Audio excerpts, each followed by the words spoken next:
This is Mary Lewis at A Tiny Homestead, the podcast comprised entirely of conversations with homesteaders, cottage food producers, and crafters. If you're enjoying this podcast, please like, subscribe, share it with a friend, or leave a comment. Thank you. Today I'm talking with Lindsay at Waddle and Cluck. Good morning, Lindsay. How are you? Good morning. I'm doing good. How are you?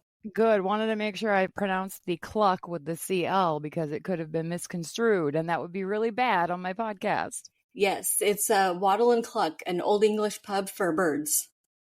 Oh, okay. Cool. I was going to ask you the story behind it. So is there an actual story behind it? Yes and no. We started off with chickens and ducks. And so Waddle and Cluck. And I thought it sounded like when I went to London and I was visiting some of the places around there, and I just like the way it sounded. So that's what we went with. Yeah, I feel like if you go to the UK, you can't throw a stone without hitting a pub. Is that about right? Yeah. Yes. I've never been, but every time I read a book about it or see a story about it, there's always a pub somewhere involved. So, all right. So tell me about yourself and what you guys do. Well, we are a family of 6. We're a blended family. We have 4 kids, 3 boys and a girl, ranging from 14 to 19. The oldest is in college. And we have a little hobby farm. So we have chickens, ducks, geese, guineas, quail, and turkeys. And we plan to expand that once we can finish off fencing. I think fencing is the bane of existence for anyone who has animals. Then we also do a lot of gardening. I am also a business owner in addition to that. So we also, there's a couple of local markets around here, indoor markets that are geared towards local products that we sell eggs and baked goods and some handmade goods in. So we do a lot of things. Yes, I was looking at your Instagram page and your Facebook page, and I was like, does this woman ever actually sleep for more than an hour at a time? 3. Yeah. Yeah. So, it's one of those things when you want to have your dream life, you're willing to work harder for it. Absolutely. And sometimes, if you're lucky, that dream life happens and you realize you don't have to keep pushing so hard. That's kind of what happened with us, which was really nice because my husband and I are in our mid-50s and we worked really, really, really hard until we moved in here 4 years ago. And we still work hard, but we're not quite as stressed about it as we used to be. Yep. And, once you really get the hang of things and you get systems in place, it does become a lot easier to do all of the things. I'm intensely organized and we have all of our farm stuff on a pretty good schedule. And so other than getting up at sunrise, things flow pretty smoothly around here. Yes, and there is a huge benefit to getting up at sunrise. I have a kitchen sink that has a picture window above it. And so when I get up in the morning and get my coffee, I try to get up before the sun comes up because I didn't have the luxury, I guess, of seeing the sunrise from where we used to live. And now there's an open field out that window and it looks due east. And every morning, if there's a sunrise, I get to see it. And it just makes my day. Wow. It starts my day so peacefully and beautifully that the rest of the day can't go wrong, even though there's a chance it will. That's a great way to start your day. Mm-hmm. Our daughter is currently obsessed with sunsets. Mm-hmm. And every time there's a sunset, it's prettier than the last one. And her phone is filled with pictures of sunsets. So is mine because my husband does the same thing. He goes out in the morning. If it's a pretty sunrise, he's taken 6 or 7 pictures. And he's always out in the evening at sunset. It doesn't matter what time it is, but he's outside. So I have thousands of pictures of sunrises and sunsets in my phone. I told them we should make calendars every year. You should. You should. Yeah. My thing is that in the house that we lived in before this one, there was no window in the kitchen. There was a window out the back door that was in, it entered onto the kitchen, but it looked north. So you could not see a sunrise or sunset from the kitchen. And when I did dishes, I was looking at a blank wall. So I'm so incredibly thankful for having a window over my sink. And that sounds really, really stupid and small, but it's not. It's huge to me. It is. And, I have in my office here at the house, I have two big windows and then a window and a door. And then we have a window over the sink as well. So all day long, I can kind of look out over the pasture where the birds are free roaming and see our fruit trees and see the birds. And it really makes a difference in your mindset and in your thinking when you take time to really appreciate nature and appreciate, the things that are less focused on being busy and achieving the end goal. Yes, I think that things like that give us a reason to pause. And the world is so incredibly busy and driven right now that people miss those moments. They really do. They really do. And, we had a similar situation to you guys in that, we moved here about 3 years ago, and the house that we lived in before was in a neighborhood. It was really not big enough for all of us. We were constantly right on top of each other. And now that we have room to sort of spread out and have space both indoors and outdoors that we can call our own, or to take those moments to really just be. It's made a big, huge difference, I think, for everyone. Yeah, and I don't want to get too far into this because I don't want to do a philosophy class on why calm and peace and quiet is good for you, but take my word for it. It really can be good for you. So why fowl? Why birds? My husband grew up on a hobby farm with birds and things like that. And we love animals. In addition to all the birds that we have, we also have 5 dogs and a saltwater fish tank. And so that was something that we were just naturally drawn to. We all really like to eat eggs. Mhm. And so, we figured that was a really great place to start with our hobby farm because we felt confident there. We felt that, we were very good at taking care of animals. We had both done it for most of our lives, with different types of animals. And we fully understood the care and the housing, the feed, and all those things that they would need. Now, our birds are strictly egg birds. So they're kind of like pets and get treated as such. They are spoiled rotten. I have one little chicken that she was much littler than the other ones, and so she wouldn't get her turn at the feed. And so I started feeding her out of my hand. And now that she's full grown, she fully expects to be hand fed at every meal. So it's just, there's a connection that we feel with those animals, and we enjoy spending time with them and learning their personalities and watching the dynamics, and just enjoy spending time with them and laughing at them and with them. Yeah. I was told a long time ago that you can't train birds and you can't train cats. And I don't believe it for a second. Number one, you trained your little bird to eat out of your hand, and she's very happy doing that.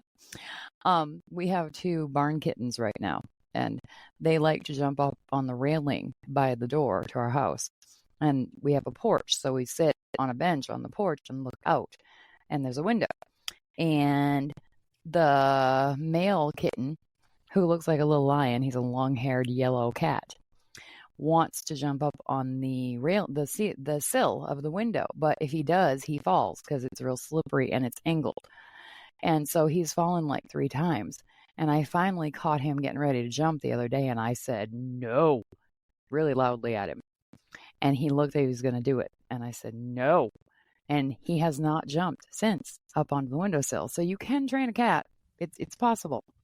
Yes, and you can absolutely train birds. I always joke that I will never have all my ducks in a row, because trust me when I tell you that herding ducks is ridiculously difficult. We moved them from they had a home that they were living in that we had built, and then last year we expanded and gave them a bigger home. And it took 3 days to train them to go to the new location. And so it's so funny because they're kind of my signal now to know when to go out to secure all the birds at night, because they will literally go stand right in front of the door to their shelter and then just line up and go in. So you absolutely can train them. We've never tried to train them doing tricks, but I have seen on TikTok people training chickens to do tricks similar to dogs.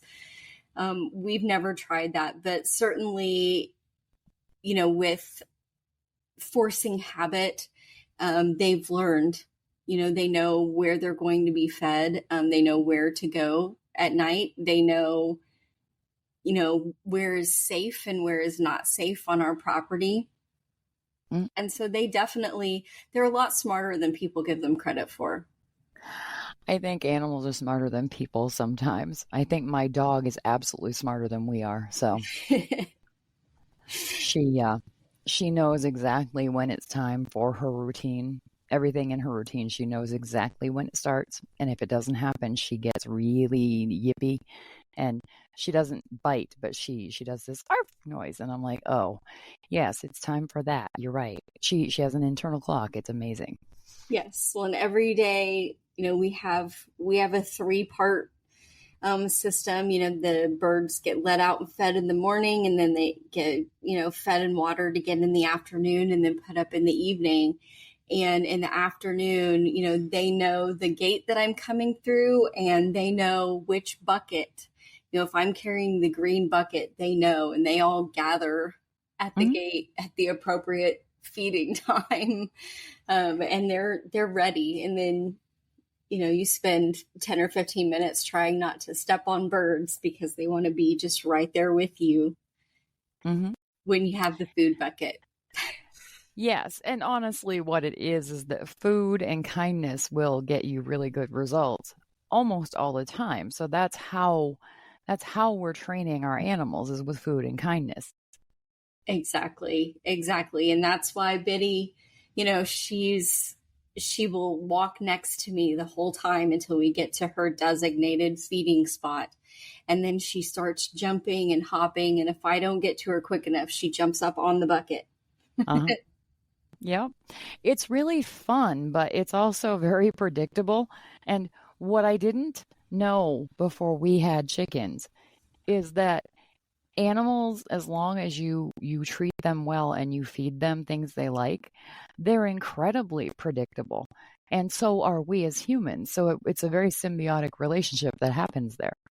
Absolutely. And, like I said, we treat all of our animals as pets, but we also, we do understand that they are wild animals. All of our birds free range. So while they are safe and secure at night, they have free range of the property during the day. And, giving them all of the things that they need, food, water, shelter, and a good place to live where they can be safe and healthy and happy, really goes a long way into fostering relationships, those that are possible with these animals. My geese will not give me the time of day, and I just really want to pet their soft, fluffy feathers. Mm-hmm. But, it's important when you expand the type of animals that you have to realize that, they're not always going to have the same relationship with you depending on the types of personalities of those birds. We've had everything from ball pythons and bearded dragons to guinea pigs and turtles, and every animal has a different level of comfort with humans. And my geese are probably better guard dogs than my dogs. I believe it. I believe it. Geese are scary, man. They will charge people and animals and just make tons of noise and whip their wings at the thing they're trying to get away. It's a frightening experience. It is. It is. And, our geese, we have African geese, not Canadian geese, but the area that I live in does have a lot of Canadian geese. And so they will come very close to me. But they will not, they just don't want to be pet. From time to time, we do have to catch them to check them over and make sure that they're healthy and their webbing on their feet is healthy and all of that. And they don't attack us in those instances. But we have a system for doing that, where we do that at evening when they're going to roost. But yeah, and the guineas, they just don't want to have anything to do with you either. They will just yell at you. But then, the chickens are much more likely to form a relationship with you, especially if you go out and you sit and you spend time. My husband's mother, she still has, all kinds of animals at her farm, and she'll go sit on the porch back there and her chickens will just come sit in her lap. Mm-hmm.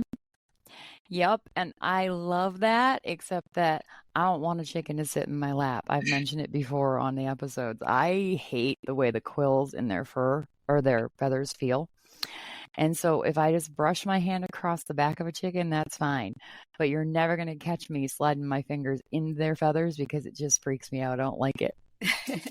Well, and it's real funny because, I used to not kind of dig into their feathers and stuff like that. And with Biddy out there, I discovered that right up underneath her wings, if I rub her there, it makes her the happiest little chicken on the planet. And she does this little happy dance. And she's like, oh, that's nice. Think, when you scratch a dog at their favorite spot and they do that kind of happy wiggle, she does the exact same thing. Yeah, my dog, her spot is her booty scritches. And the thing that we always say when we do that is, that's the spot. That's the spot. And she just, I don't know, she does a wiggle and she like arches her neck back to look at us like, thank you, that's it. That's where you need to be right now. I think that's a requirement that when you scratch their favorite spot, you're supposed to say, that's the spot. Mm-hmm. Just like you're supposed to say, oh, big stretch. Yes, the downward dog thing. Yes. Yes, she does that all the time. And I'm like, doesn't that hurt? Every time she does it, I say, doesn't that hurt? And she looks at me like, no, it's great. No, this is the best ever. This is lovely. Thank you. Yes. And then they do the one with their back legs too. I'm like, I would die. I would be broken. I don't know how you do that. And the other thing that I didn't know before we moved to our homestead, because we'd never had a dog, is that dogs, after they go potty outside, will like kick the dirt back toward where they went to the bathroom. Yes. And so when she was a puppy, she started doing it. She's like, I don't know, 9 weeks old. And she did these kickies. And I was like, is she okay? And my husband was like, yeah, dogs do the same thing cats do. They try to cover their scent. I was like, I had no idea. I said, so not only will she do zoomies, she's going to do kickies. And he's like, yes, she's going to do kickies, honey. And So the reason I bring this up is what I found out yesterday. I was that many days old when I found this out yesterday, that dogs have scent glands between their toes. And that's the other reason that they do it. Yes. So they're not just trying to cover what they left on the ground, they're trying to mark their territory too. I was like, huh, there is still something new to learn. Okay, good. So, yes, animals are actually pretty complex creatures. And once you start paying attention to their habits and the things that they do and really taking a deep dive to learn about them, they're just absolutely fascinating. There's a gentleman who, if you haven't visited the Waddle and Cluck yet, I highly recommend visiting our nature notes section. Uh-huh. There's a gentleman here named David, and he's in his early 80s. We've been friends for about 15 years. He started writing a nature note for the local newspaper. I used to be the editor there. And David is absolutely fascinating. He grew up in West Africa, and then he moved to the United States, and his property is much larger than ours. But he is so fascinated by animals and wildlife and nature. And so when the paper stopped publishing his column, there's newspapers are dying. That's a whole different subject. They are. But essentially the newspaper got bought, transferred to a larger publication, and they no longer wanted to publish the nature notes. And it was about the time that I was starting Waddle and Cluck. I said, well, come write for me. And so every week he sends me a brilliant look at some aspect of nature, whether that be wildflowers or a certain kind of herb or, a different animal. And his insights and the things that he learns are just absolutely fascinating. And he spends a lot of time on his property trying to get pictures of all of these animals. So we have some amazing photography of, the life cycle of a butterfly from a first person perspective. And it's just really fascinating because, there are things that I will have never noticed. And he sends in his nature note, and we spend the rest of the day chatting back and forth as I'm outside looking for the things that he's seeing, because we only live about 1.5 miles apart. Yep. That's super cool. So is that on your website? Yes, it's on the website. It's one of the main headers. It's nature note. Okay, cool. I will point it out in the show notes so that people can go check out what he does. Because I think it's amazing that he's that old and doing his thing still. That's fantastic. Oh, he still push mows.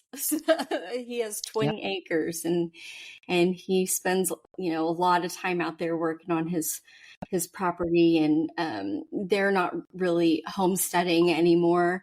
They don't have animals. They do a little bit of gardening, but mostly he's just taking care of the property and, enjoying his retirement with photography and learning more about nature. Very nice. Okay, well, my dad is 81 and he still acts like he's 50, so it gives me hope that I might see 80. Maybe. We'll see what happens. So when I was looking at your Facebook page, it's a lot. There's a lot of stuff on your Facebook page. I feel like you have the same curiosity about life that I have. Do you have the got to know itis bug? Yes. Yes. I also have the I can do that itis bug. Mm-hmm. Yep. I used to get teased all the time when I was in my teens. I don't know if you went through this, because people would say something and I would say, what's that? Because I hadn't heard of it yet. And they would tell me, and I would say, how does it work? And they would tell me, and I would say, why does it work? And they were like, I am not spending the next 6 hours having a dissertation on this with you. And I would look at them and say, but why? And I just would get teased about being the girl who wanted to know everything. Mm-hmm. Did you get that too? Yes, I did get that too. And then, when I went to college and we would have social gatherings, all the different activities and stuff that they plan in the dorms, the get to know yous and all that. And um, I had made, a new friend with my roommate. She would always say, well, if you're looking for Lindsay, go find the philosophical discussion or the religious discussion or the politics discussion or the Hmm. architectural discussion. She'll be wherever people are talking about something serious. And still to this day, I probably read about, 70 to 80 books a year. Me too. So, I'm always trying to learn something new. I'm always trying something new. The last few weeks I've been learning to crochet. Hmm.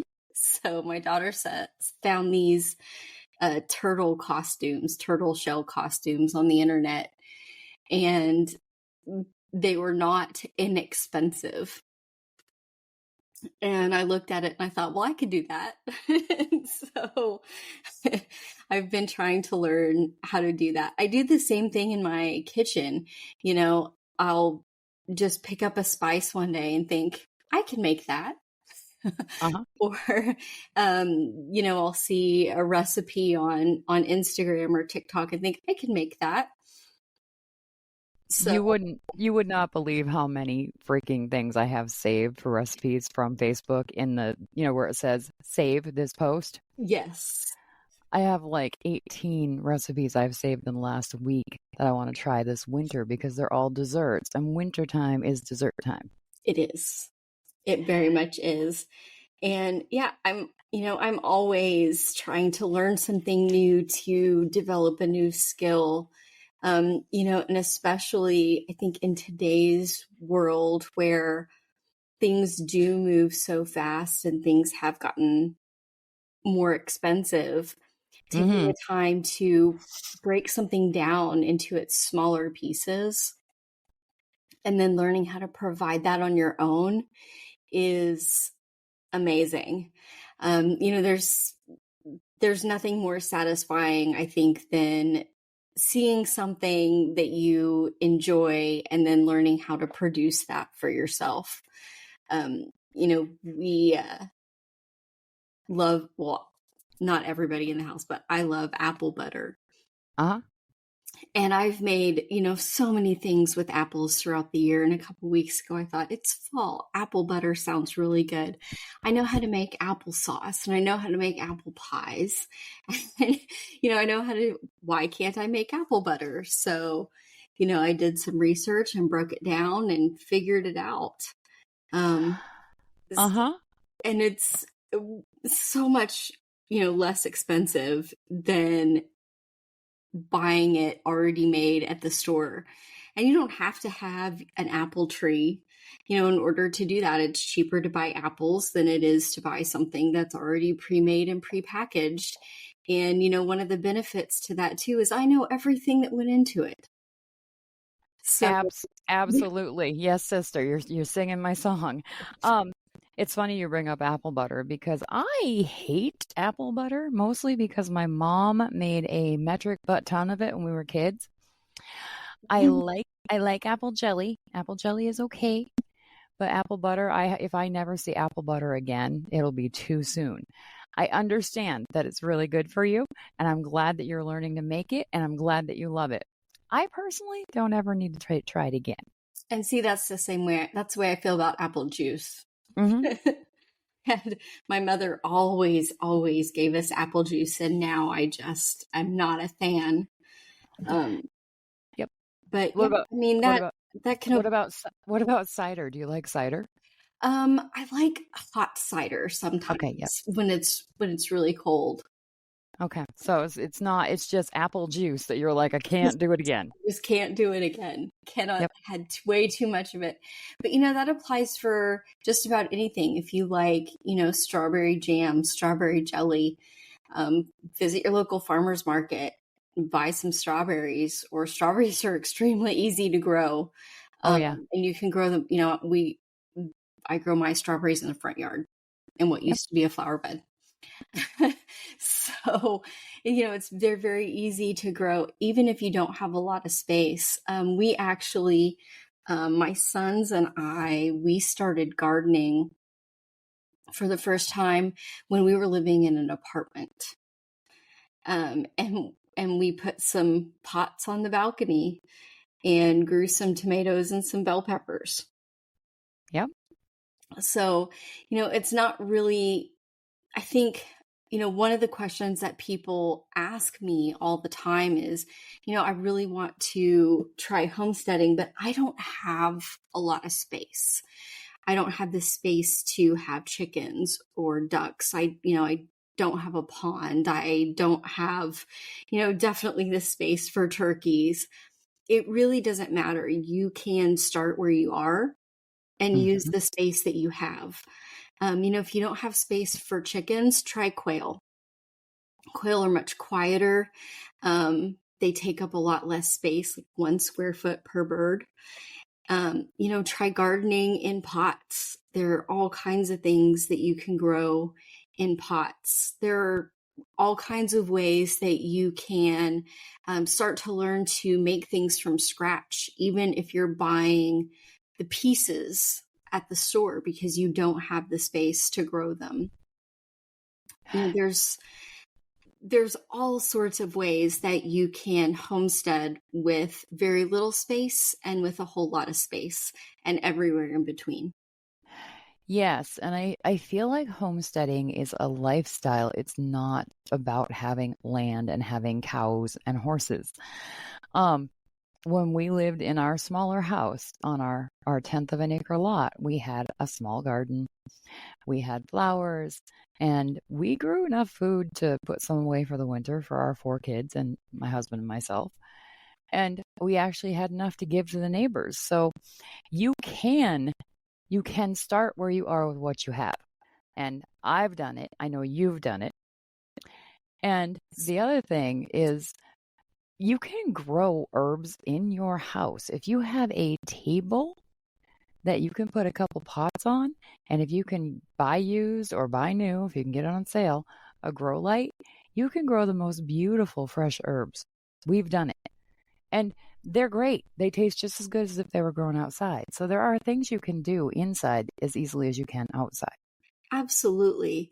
And, if you don't have the space to grow larger vegetables, look around and see if there is a farmer's market near you. Hmm. Um, the first time that I ever canned anything, I was not at a place where I was growing much yet. And I definitely wasn't growing enough to have things to save for later. But we would visit farmers markets and, especially towards the end of the season for a fruit or a vegetable, we would buy in bulk and then we Hmm. would eat what we could and can the rest. And all you really need to can is a stovetop. So, there's all sorts of ways that you can participate in a homesteading lifestyle and slow down and appreciate the fruits of your labor without having a whole lot of space. Homesteading, I think, is one of those things that can very easily get out of hand and very easily become extremely expensive. And that's something that we've really had to consider, now that we've moved to our forever home with a larger property, is not trying to do all of the things all at once Yep. and just take them step by step. I've been blessed with a very handy husband, and so there's a lot of things that we've been able to again break down into smaller parts and build. I mentioned earlier that our ducks used to live in a different home, and then we moved them. Their first shelter was built out of old pallets. Mm. And then, we moved them to a larger shelter now that's a little bit more open, has, some the hard cloth on there so they're safe and secure, but they have lots of air and breeziness. And so, it's not something that you have to think, oh, I need to make this very large investment. All of those pallets we got by just calling around and asking if people had any pallets that we could come pick up. So, as I think, people, I've seen it said a whole bunch of times, I'm in my grandma era, where younger people are learning some of these techniques that weren't necessarily passed down to all of us. I know, they weren't necessarily passed down to me, but my husband did learn a lot because he grew up more in that lifestyle. But, just looking around you and thinking, what are the areas where you would feel satisfaction and accomplished if you were to learn that task? I try to learn something new every week. And I think the first sort of introduction that I had to homesteading was, me and my boys, we were kind of on our own for a little while, and money was tight, and they had a sale on washcloth yarn at Walmart. Yep. Those little bundles of washcloth yarn. And I thought, I will just pick up a couple of knitting needles and a few of these skeins of yarn and figure this out. And jumped on YouTube and learned how to make washcloths. And, I think that was where I was bitten by the bug to really slow down and think about the creation of things and the way that I can participate in that versus just purchasing things and constantly, sending money out. And especially for those of us that have, jobs that don't necessarily produce a product. We're in, the information sector, or we're in the service sector. Taking the time to actually produce something with your own hands, I think, is very satisfying for a lot of people. I agree completely. And I totally understand what you were saying about what got you into this, because when we really got into it is we're a blended family too. And our kids were small and money was tight because we had 4 kids and it was one income. And that was a choice because we wanted one of us to be home with these kids to actually raise them ourselves. And so I learned to cook because cooking for 6 people is way less expensive than buying already made food for 6 people. Yes, it is. Yes. And once I got into that, I was like, oh, I should learn to crochet. I should learn to sew. I should learn. And I learned a whole lot in the 20 years that we lived at the other house, which we raised the kids in. So, yeah, it doesn't necessarily have to be lack of money that causes you to be like, oh, there's got to be a cheaper way to do this. But I feel like lack of money sometimes really is the thing that kicks people into this. Yes, with a lot of the people that I talk to, lack of money seems to be a prime motivator for, learning how to do things less expensively. I think another thing that really kicks people off is health. Yep. Wanting to know where your food comes from and what is going into it. Again, being able to cook for your family and provide something. I know, if we go out to eat, it's a couple $100 if we're going cheap, and I can make a meal for 6 of us for 10 or $15. Yeah. So it's, and there's something so satisfying. I remember, when I was first really learning how to cook properly, my youngest son was pretty young at the time, and he was obsessed with MasterChef. Mm-hmm. And he would, I made lamb. we had no idea what we were doing, but he had seen it on MasterChef. Yeah. And I thought, well, I've been learning to cook. I've been learning to put flavors together. Definitely don't think I can rise to, the level of Master Chef, but sure, let's try it. And so we bought a couple and cooked them up. And he said, Mom, Gordon Ramsay would be proud of you. He would Oh, say yes. cute. And, from that point on, it was just like, yes, I definitely want to cook. And he still says stuff like that, even though he's a teenager. So, there's definitely a satisfaction there when you learn how to do something well, and then you're able to take those concepts that you've learned and apply them to other things. This, I think, one of the most fun things that I do with Waddle and Cluck right now is coming up with new recipes, because I'm always looking for ways to incorporate different flavors and ways to experience spices and things from around the world in ways that, I can make in my own kitchen, versus trying, because I live in Oklahoma. We don't have an abundance of worldly flavors here. Right. So it's very fun to experiment with those different flavors and different ways of eating the same foods. Absolutely. And do your kids are your kids cooks? Are they learning to cook too? Not necessarily. Okay. They've there's been a couple of them that have gone through a phase where they've wanted to learn to cook. But they're all teenagers right now. So I think friends is kind of the most important thing in their life right now. But they all have expressed some sort of interest. And, at this point, they've been around long enough, and they've, been asked to help enough times that if they get hungry, they can just go in the kitchen and make something. Okay, so they cook. They cook They stuff, just they're just not cooks. They're just not cooks. Hmm.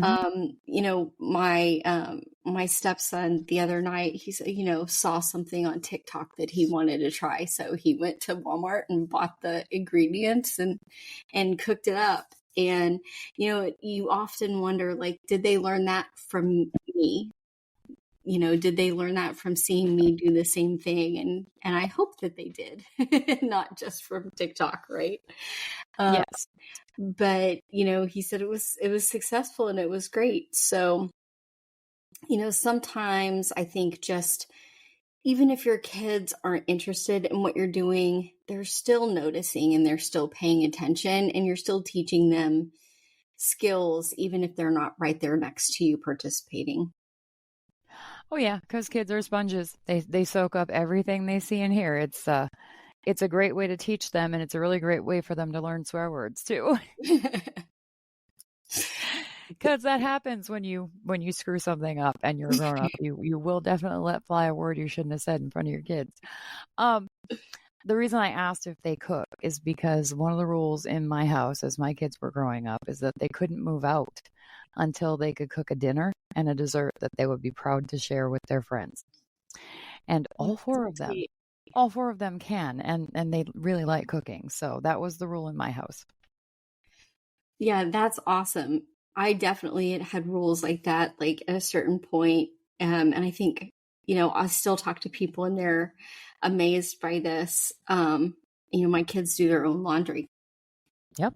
Um, and, we've taught them all sorts of skills as they go on. And my oldest, who is in college right now, I would tell him all the time, you would be amazed when you get to college, the number of people who aren't going to know how to clean something or wash dishes or do their laundry. And, he grew up in a house where we've expected participation, help with, cleaning, help around the property, do your own laundry, things like that. And he called me a couple weeks after he'd been at college, and he was like, you're absolutely right. He said, I've had to show no less than 5 people how to use the washing machine. Yep. It's crazy to me that that's true, but I believe it.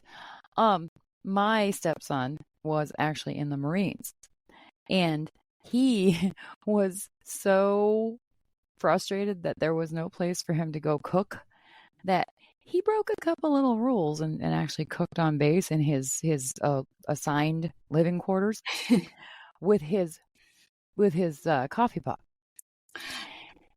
That was a no-no, and he got away with it a couple of times, but you really shouldn't do that if you're in the Marines. They don't really appreciate it at all.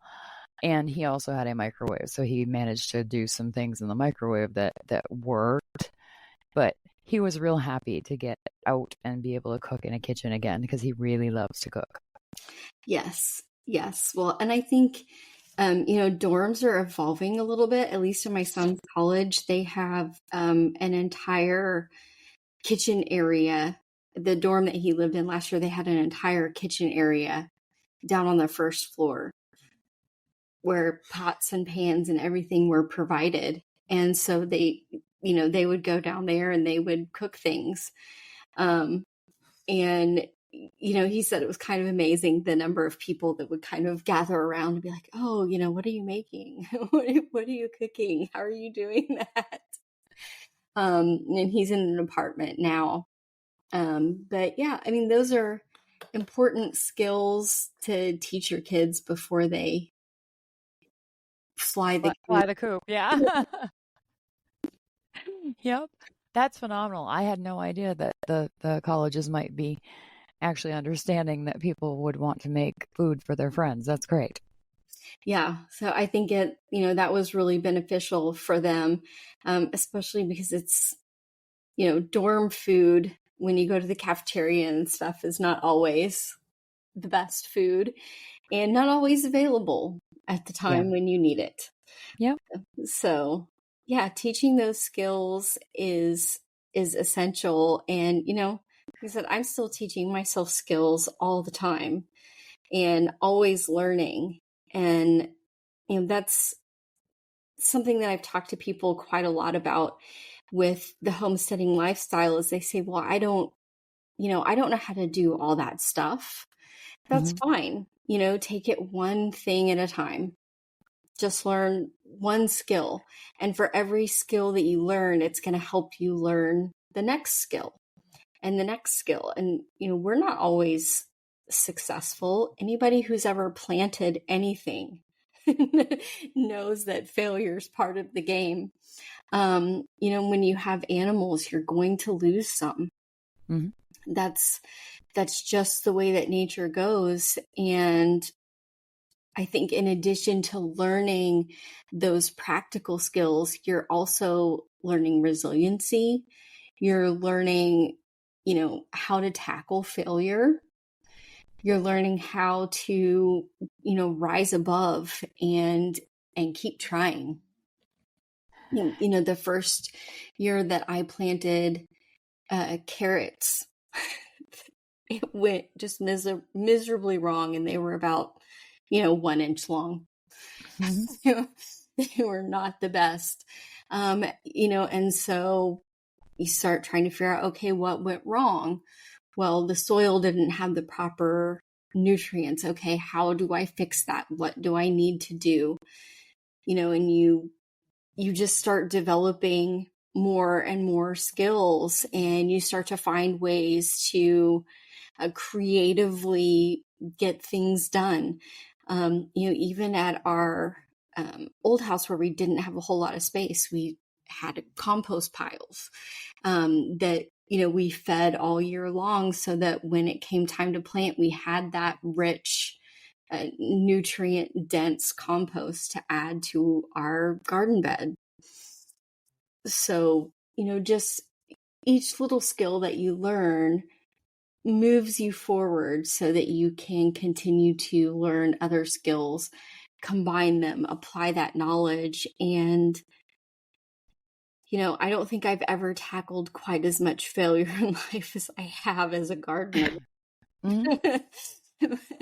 But, we're getting better at it every single time that we plant something. And our crops just get a little bit better and a little bit better. And, we're hoping that by this next spring, we will be at this new place producing enough for providing for all of our needs. Yep. I think you'll definitely be there because you sound like you are absorbing every piece of knowledge you can get your hands on right now. Um, so we've been talking for almost 50 minutes, so I'm going to let you go. But I appreciate your time, Lindsay, so much. And I think I should start ending every episode with do what you can with what you have where you are. Yes, absolutely. I think that's a great motto to have. Uh huh.